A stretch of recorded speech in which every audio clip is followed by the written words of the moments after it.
Assalamualaikum warahmatullahi wabarakatuh. Kembali lagi kita di podcast Radio Suara Tubuh Ireng, radionya para santri. Dan kita masih tetap bersama dengan Ustadz Anang. Assalamualaikum Ustadz. Waalaikumsalam warahmatullahi.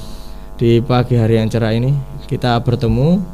Kita tetap masih akan membahas tentang sosok Kiai Haji Hasyim Asy'ari.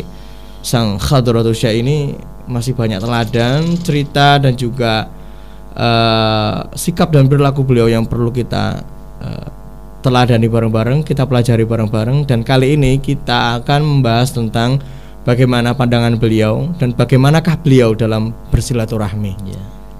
Gitu nggih, Ustaz ya? Betul. Kalau kemarin kita kan bahas apa? Kiai Hasyim yang menerima tamu. Sekarang kalau Kiai Hasyim bertamu itu bagaimana? Gimana itu? Nah, itu juga terkait, ada satu kitab khusus beliau yang memang akan membahas soal yang memang telah membahas soal bagaimana silaturahmi itu. Oke Ustaz, bagaimana sih pandangan Kiai Hasyim tentang silaturahmi? Itu bisa kita baca ya bersama-sama di kitab At-Tibyan fi Nahyi an Muqata'atil Arham wal Aqrabi wal Ikhwan. Nah, ini itu adalah pandangan Kiai Hasyim tentang pentingnya silaturahim. Ya, di pembukaan itu telah dijelaskan bahwa pentingnya silaturahim itu bisa kita jumpai di dalam ayat-ayat Al-Quran maupun hadis Nabi Muhammad SAW. Dan itu menjadi poin yang ditekankan oleh Kiai Hasyim dan dijalankan oleh Kiai Hasyim. Karena di dalam kitabnya itu Kiai Hasyim itu juga menyampaikan bahwa silaturahim, kata-kata rahim sebagaimana dijelaskan di dalam hadis ya, itu kan diambil dari nama Allah SWT, Ar-Rahman. Maka kata Allah itu dalam hadis qudshinya, siapa yang memutus rahim berarti dia memutusku. Siapa yang menyambung rahim, silaturahim, maka dia menyambungku. Dan itu menjadi poin penting yang ditangkap dan disampaikan Kiai Hasyim dalam kitabnya. Dan begitu pula pentingnya silaturahim ini juga silaturahim ini dapat mendownload rahmatnya Allah gitu. Mendownload rahmat. Sebagaimana hadis yang dikutip oleh Hadratus Syekh, meskipun hadis ini dhaif ya. Tapi ini masih bisa dipakai dalam berhujjah dalam hal-hal muamalah, fadhil amal, hal muamalah. Yang disampaikan kan innar rahmata la tanzilu an qaumin fihim qati'ur rahim. Bahwa rahmat Allah itu tidak akan turun pada suatu komunitas, suatu kelompok, suatu masyarakat, suatu kaum yang di dalamnya itu ada qati'ur rahimnya, ada satu orang yang memutus silaturahim. Nah, ini kan itu kan satu orang ini karena tidak akur atau memutus hubungan, itu dampaknya ke komunitas gitu, dampaknya ke kaum sebagaimana dalam hadis ini. Dan itu yang diwanti-wanti oleh Kiai Hasyim, jangan sampai satu desa ini tidak mendapatkan rahmat karena di dalamnya ada qati'ur rahim, ada yang memutus rahim. Jadi tidak efeknya itu tidak hanya untuk orang tersebut, iya, tapi betul. pada sekitarnya. Iya. Rahmatnya menjadi berkurang. Betul. Tidak hanya satu orang atau dua orang yang sama-sama nggak sama-sama padu ya, nggak akur, tapi ke komunitas. Saling bertetangga sama tetangga yang lain nggak cocok, rebutan patokan tanah. Itu kan sering terjadi di masyarakat kita. Dan itu. Oke. Terus Kiai Hasyim itu pernah dalam sejarah hidup beliau, apakah pernah bersilaturahmi atau kemana saja beliau itu pernah bertamu? Iya, dari data yang saya dapat dari baca ataupun wawancara ya, itu Kiai Hasyim sebenarnya banyak. Jadi banyak kota dan banyak kiai atau ulama yang beliau sowani gitu. Cuman yang masih dilacak itu masih beberapa. Nah, kita akan di sini kita akan men-share bagaimana Kiai Hasyim itu bertamu ke baik itu seorang kiai sahabatnya atau seorang habib atau kerabat dari gurunya di Mekah. Seperti yang pertama Kiai Hasyim pernah ke Termas ke Kiai Dimyati. Nah, Kiai Dimyati ini adalah adik dari Kiai Mahfud gurunya. Salah satu guru utama lah Kiai Hasyim. Karena dijelaskan oleh Yai Soleh itu Kiai Hasyim itu 6-7 tahun itu mulazamah ke Kiai Mahfud. Artinya kan padahal Kiai Hasyim itu ke Mekah kan ya tahun-tahun itu 6-7 tahun. Artinya kan tidak pernah meninggalkan. Meskipun pernah ke Salatiyah, meskipun pernah ke guru-guru yang lain ya, Syekh Abu Bakar Sato, Habib Husain bin Muhammad Al-Habsyi, kakaknya Sahib Al-Maulid Simtuturor, dan banyak lagi guru-gurunya. Tapi Syekh Mahfud ini dekat. Pernah juga Kiai Hasyim itu ke Solo menemui Habib Alwi.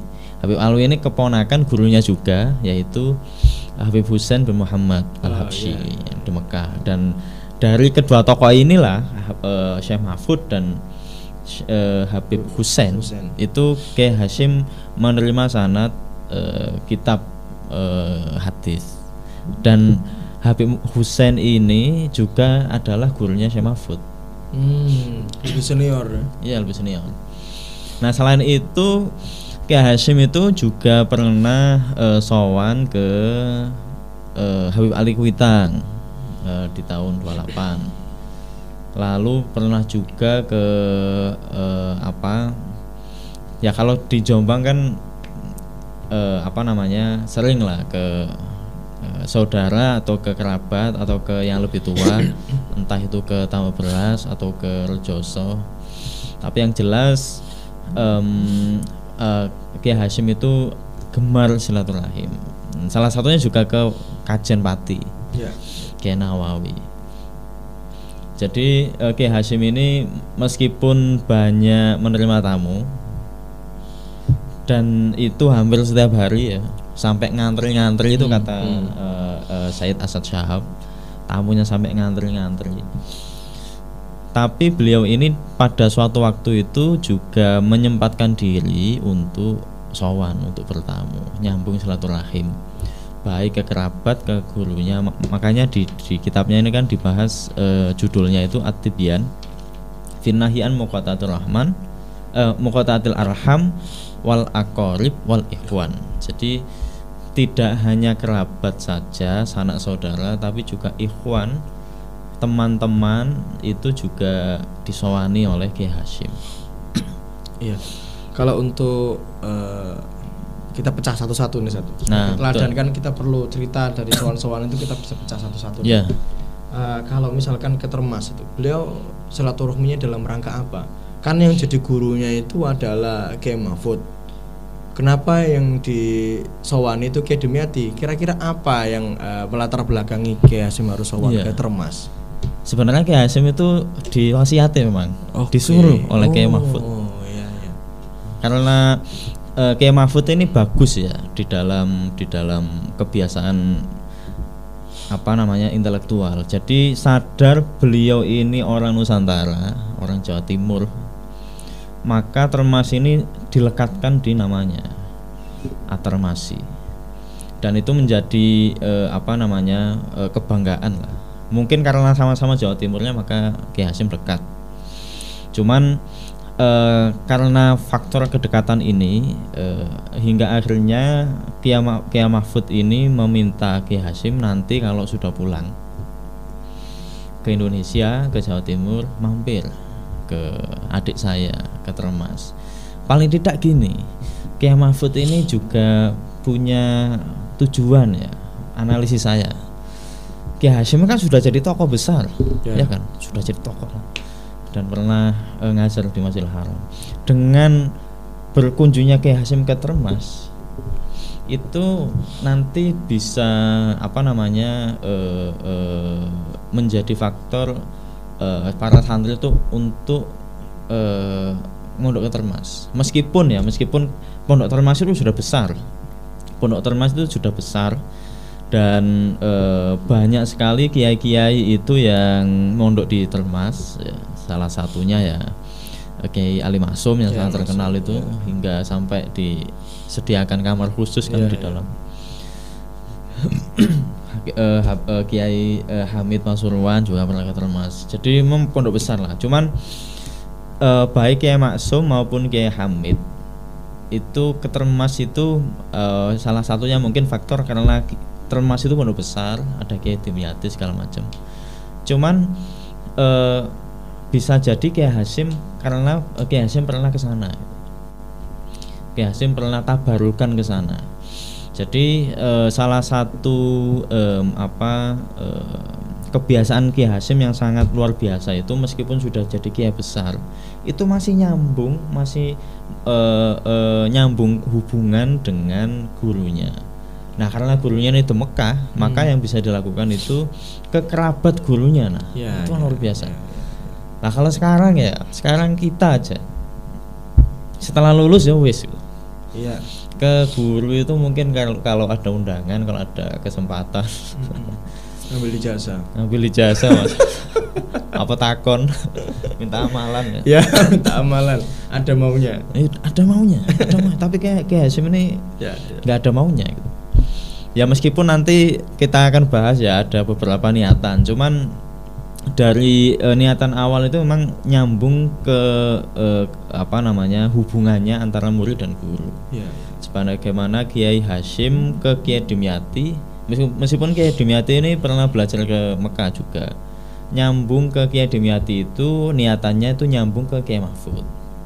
Nyambung kalau ke Solo, nyambung ke Kiai Alwi bin Ali bin Muhammad Al-Habsyi itu dengan niatan nyambung ke pamannya Kiai Habib Alwi, yaitu Habib Husain Muhammad Al-Habsyi. Jadi hubungan antara murid dan guru itu memang kalau telah di pesantren itu ila yaumil qiyamah.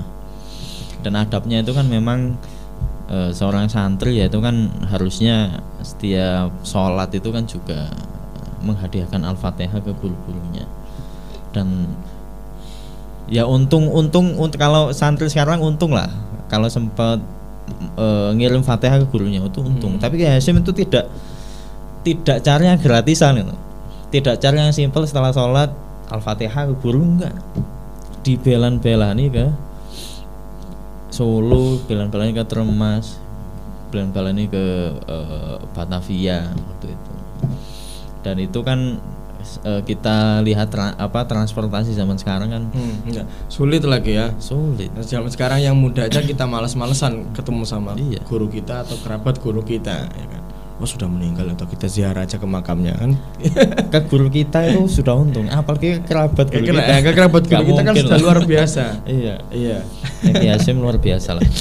Itu ya teman-teman, sangat luar biasa ya. Jadi Kiai Hasyim kalau menghormati gurunya itu tidak cukup gurunya tok, keluarga-keluarganya itu menjadi perhatian beliau dan disilaturahmi. Kalau sekarang kita kan kalau ketemu guru kan pendak lebaran. Kalau nggak gitu waktu kita mau butuh-butuh minta amalan-amalan ya itu. Jadi ya kita bisa istifadah lah dari cerita ini. Kalau ke Pati Ustaz, beliau itu ngapain sih ke Pati? Ketemu dengan siapa dan niatannya apa? Oke. Berarti kita bahas yang ke Pati dulu ya? Iya, ke Pati dulu. Habaib nanti dulu. Ke Kajen Pati itu jadi di Pati itu ada Kiai Nawawi. Kiai Nawawi itu sebenarnya masih saudara dengan Kiai Hasyim melalui Mbah Yai Mutamakin. Oke. Cuman ini emang sahabatnya Kiai Hasyim. Jadi ceritanya itu Kiai Nawawi ini mondokkan ketiga anaknya ke Tubiran. Kiai Thohir, Kiai Ma'i dan lain-lain. Nah, yang jadi tokoh yang dibahas di sini Kiai Thohir. Jadi Kiai Thohir itu ketika Kiai Nawawi mengantarkan anaknya Kiai Thohir ke Tubiran itu disambut lah. Seneng karena anak temannya itu dipondokkan ke beliau ke Tubiran Kiai Hasyim. Seneng. Jadi artinya tuh Kiai Hasyim dipercaya oleh temannya. Akhirnya Kiai Hasyim itu juga ngirim Kiai Karim Oke. Ke Ya. Pati, ya kan. Nah, Kiai Hasyim itu nganter Kiai Karim ke Pati ke Kiai Nawawi. Oke, setelah diantar selesai, Kiai Hasyim pulang. Lah yang mengejutkan Kiai Hasyim itu setelah seminggu kok Kiai Karim pulang. Loh, apa Kang Nawawi ini nggak nerima anakku mondok, padahal Thohir anak Kiai Nawawi saya terima dengan baik dan sampai sekarang itu masih mondok di Tebuireng zaman dulu. Akhirnya ini sekitar tahun karena tidak nyebut tahunnya ya, itu mungkin kejadiannya sekitar tahun 30 awal 30-an. Karena Kiai Karim ini 1934 itu masuk ke Madrasah Nizamiyah. Nah, itu sebelum 34. Nah, karena masih tanda tanya ini. Nah, ini hebatnya Kiai Hasyim itu juga gini. Kiai Hasyim itu tidak lantas memvonis Kiai Nawawi nolak Kiai Karim, tapi tabayun. Ya, tabayun, klarifikasi ya. Klarifikasi. Akhirnya selang beberapa waktu itu Kiai Hasyim ke Pati lagi, nemu Kiai Nawawi. Seminggu ya. Iya. Setelah itu gini. Lah kan Kiai Hasyim juga nggak nyurati terlebih dahulu kan, ketika tahu ya Hasyim datang, kelabakan semua. Kelabakan semua. Kiai Hasyim ada apa ini? Kok kesini lagi? Akhirnya langsung yang dituju ke Kiai Nawawi, klarifikasi lah. Kang, ini tadi itu kenapa kok Karim ini kok disuruh pulang padahal masih seminggu? Emang ada apa? Padahal Thohir itu saya terima di Tebuireng. Nah, terus Kiai Nawawi itu akhirnya menjelaskan, bukan gitu Kiai, bukan niatan kami lah untuk boyong Gus Karim, bukan. Tapi emang sudah cukup gitu dan disuruh pulang. Lah emang mau ulangnya apa seminggu? Anda ajari apa kok hanya cukup seminggu? Bukan saya yang ngajari. Nah, terus siapa? Nah, terus Kiai Karim ini mensifati sosok yang mengajari beliau selama seminggu. Ternyata orang tua segala macam bla bla bla, yang ditafsiri oleh Kiai Nawawi sebagai Kiai Mutamakin. Yang sudah meninggal lama ya kan? Lama. Ya, sudah lama meninggal lah. Terus akhirnya Kiai Hasyim, gini ya. Terus dilapori juga oleh Kiai Nawawi bahwa Gus Karim sampun hafal Julmiyah dan katanya sudah cukup dan disuruh pulang. Nah, ini kan Julmiyah ini menjadi tanda bahwa nanti besok-besok Kiai Karim ini akan sastrawan Arab, ahli dalam sastra Arab. Karena yang sing ngajari langsung Mbah Mutamakin. Langsung. Itu melalui mimpi atau melalui apa? Tidak dijelaskan. Tidak dijelaskan. Cuman bisa saja mimpi atau bisa saja yakudotan ya. Secara sadar bisa. Okay. Nah, menariknya, loh, apakah itu mungkin belajar ke orang yang sudah meninggal? Prof. Dr. Nasaruddin Umar yang sekarang jadi apa? Imam besar Masjid Istiqlal. Ketika beliau jadi wamen kan diundang oleh Mat Ali Tebuireng waktu wisuda pertama. Iya. Wisudanya saya itu tahun 2012. Prof. Nasar ini bilang sungguh rugi jika santri itu, atau bukan rugi ya sayang lah jika seorang santri itu belajarnya itu hanya ke orang yang masih hidup. Loh, maksudnya ya harusnya belajar ke orang yang sudah meninggal juga bisa. Terus menceritakan beberapa kejadian. Nah, artinya Kiai Karim ini yang nyantri ke Mbah Yai Mutamakin sangat-sangat sangat mungkin lah, masuk akal, karena di dalam literasi dan khazanah keilmuan Islam itu hal itu mungkin terjadi. Nah, lanjutannya gimana ini? Iya. Setelah mengetahui itu, ya Kiai Hasyim terima aja.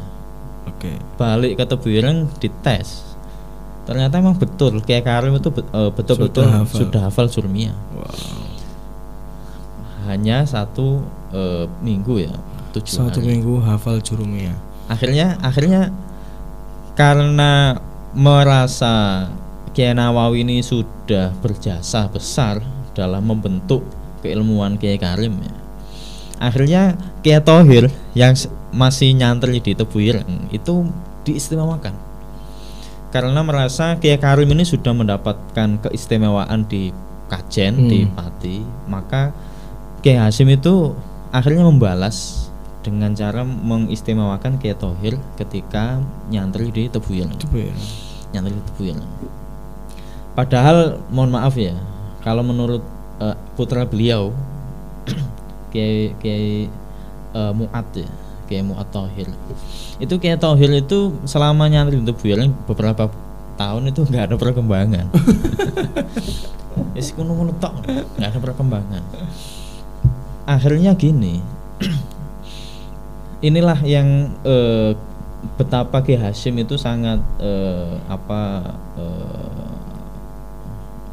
sangat wise lah, bijak, sangat bijak. Ya. Jadi Kiai Hasyim itu lantas menggunakan metode yang lain untuk mengajari Kiai Thohir. Khusus Kiai Thohir. Dengan cara apa itu? Mikroteaching. Disuruh ngajar, ngetes. Jadi suatu saat itu Kiai Hasyim pamit. Saya dapat undangan Yai Romli Rejoso ya. Nah, pas waktu mulang, akhirnya wis sampean Mas Thohir yang menggantikan saya ngaji Bulughul Maram. Lah gimana? Yang menurut cerita Kiai Mu'id ya. Kiai Mu'ad Kiai Thohir waktu itu belum menguasai, karena ini yang nyuruh Kiai Hasyim ya mau nggak mau harus dilampahi, mau harus dilakukan. Akhirnya dengan segala macam persiapan itu Kiai Thohir akhirnya juga ngajar, menjalankan perintah Kiai Hasyim, ngajar iso-iso. Menariknya itu ternyata Kiai Hasyim itu ikut mendengarkan. Mungkin yang di Rejoso itu diwakilkan atau gimana atau ditunda, tapi yang jelas Kiai Hasyim ini mendengarkan dan nyimak. Oh ternyata Kiai Thohir ini sudah bisa lah ngajar. Akhirnya dari micro teaching itu fit in proper test jadi guru, akhirnya oleh Kiai Hasyim disuruh untuk ngajar di Tebu Ireng. Nah dari situ perkembangannya itu mulai menanjak. Pulang-pulang sudah alim. Jadi ketika pulang pun itu nggak yes pulang salam ke Kiai Nawawi, enggak. Kiai Hasyim nganter silaturahmi lagi ke nganter santrinya boyongan, silaturahim lagi. Mana ada cerita kiai yo santrinya boyongan melok nganter santri ini. Kalau nggak benar-benar senang dengan silaturahmi, tidak bakal begitu. Iya betul. Dan tidak hanya membawa tangan kosong, enggak. Kiai Hasyim itu menghadiahkan 3 kitab besar, Sahih Bukhari, lalu Al-Qastalani Syarah Bukhari, dan yang ketiga itu Muwatta Imam Malik. Dan itu menjadi karena apa ya? Karena Kiai Hasyim itu mungkin pikiran Kiai Hasyim itu karena Kiai Karim ini sudah alim, paling nggak Jurumiyah dalam 1 minggu, dan bisa tabarukan nyantri ke Mbaya Mutamakin itu menjadi fenomena yang luar biasa lah di kalangan santri. Hingga akhirnya anaknya Kiai Nawawi, Kiai Thohir itu diistimewakan mulai dari awal proses ngajar sampai boyong diantar. Luar biasa ya, boyong diantar. Jadi sangat menarik sekali bahwa Kiai Hasyim sampai ketika anak dari sahabatnya itu benar-benar juga diistimewakan, diberikan pengajarannya khusus, sampai dicarikan metode khusus bagaimana anak yang dulunya itu belajar gak bisa terus jadi karena satu metode khusus yang beliau buat sehingga bisa. terus pulang boyong diantar lagi. Iya. Sangat luar biasa. Kiai mana yang kayak gitu tuh? Jadi sekarang yang lain Ustaz, kan ada juga beliau itu sowan ke Habib Kuitang. Habib Kuitang ini kan sangat terkenal sekali pada saat itu, menjadi Habib yang sangat dihormati oleh umat Islam Indonesia pada saat itu. Itu apa yang dilakukan oleh Kiai Hasyim sehingga harus sowan kepada Habib Ali Kuitang? Mungkin sebelum ke Habaib ke Termas dulu. Oh, ke Termas lagi. Ya. Oke, siap. Atau ke yang lain, saya yang mana itu tadi? Pati ya? Pati itu ternyata tidak hanya ke Yai Nawawi. Nawawi. Ada lagi. Ke sepupunya Yai Nawawi, yaitu Yai Salam yang kemarin kita obrolkan itu. Oh ya. Yang akhirnya Kiai Hasyim menjumpai Kiai Salam ngajar. Ya, yang ngajar anak-anak itu terinspirasi. Ya. Nah, setelah itu ada lagi Kiai Hasyim itu ke Termas. Sebagaimana yang kita bahas di awal tadi ya. Untuk nyambung ke Kiai Mahfud, itu Kiai Hasyim ke Kiai Dimyati.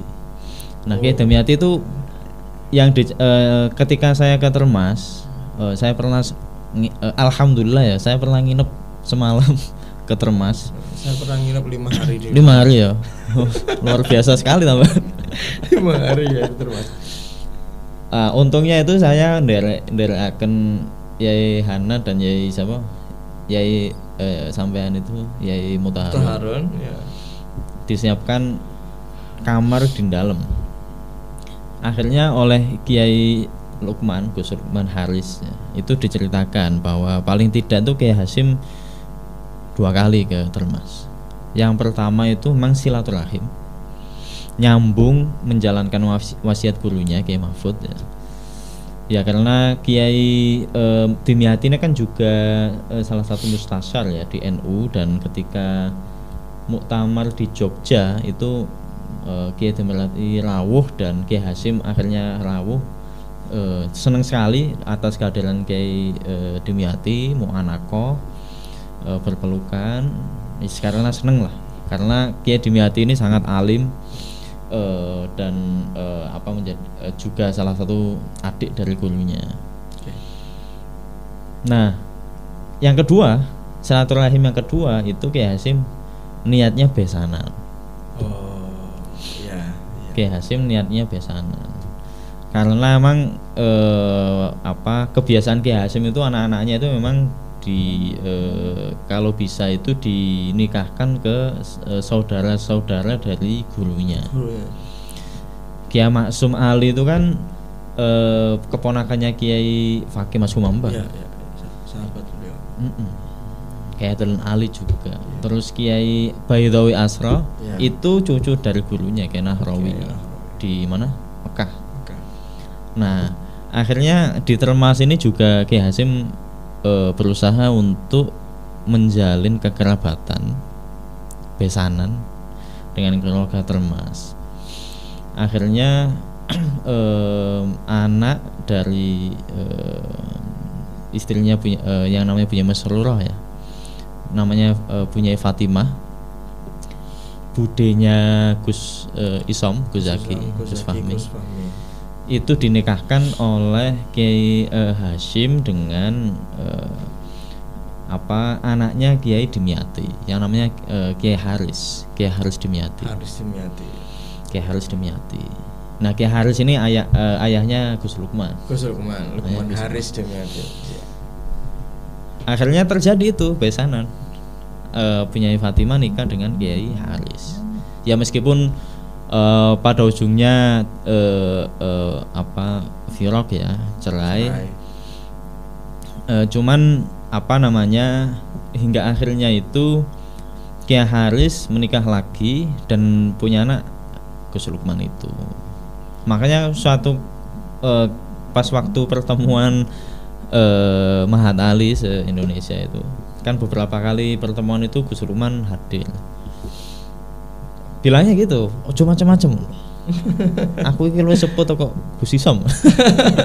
Gus Isom ngaduk gitu. Iya, sampai Gus Isom pun dicarikan istri di Termas ya kan waktu itu. Iya. Pacitan ya. Pacitan. Luar biasa lah. dan itu menjadi bukti lah ya bahwa Ki Hasyim itu memang suka silaturahim dan suka menjalin hubungan, baik itu ke khususnya ke guru-gurunya, dan dan itu kan juga sebenarnya menjadi tradisi yang sudah lumrah lah ya. Pesantren zaman dulu emang kayak gitu. Zaman dulu emang kayak gitu. Ya beda kayak kalau zaman sekarang sebagian itu kan nyari santrinya, santriwati. Tapi zaman sekarang itu kan sangat kental. Maka Zaman Syarif Dhafir itu bilang ini tradisi endogemus untuk menguatkan eksistensi pesantren. Itu akhirnya para kiai sepuh dulu itu menguatkannya dengan cara perkawinan, antar pesantren.